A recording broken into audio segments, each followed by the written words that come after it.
Welcome to Penrose Learning, where we make understanding easy. You start by getting the audio ready and locating a radio in Brookhaven. This is practical because you need a transmission point. Once you enter a house, make sure to check counters, closets, and vehicles quickly. Radios sit in predictable spots.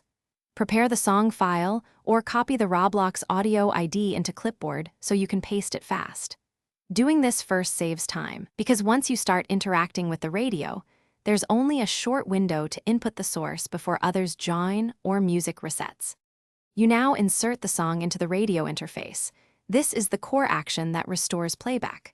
Once the prompt opens, paste the audio ID into the input field or select your uploaded file, and then press confirm. Don't rush, because an incorrect ID will fail silently.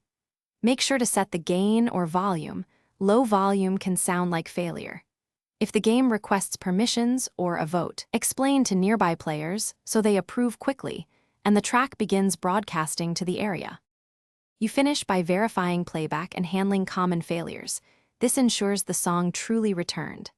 Once the track starts, listen for 10 to 15 seconds to confirm it's the correct song and not a placeholder or error tone. If you hear nothing, recheck the audio ID volume and whether the server blocks custom audio. Those are the usual culprits. As a troubleshooting tip, restart the radio or rejoin the server. If that fails, try a different radio in another building, since some radios glitch or have local restrictions. Thanks for watching. If this was helpful, leave a like and consider subscribing. See you next time.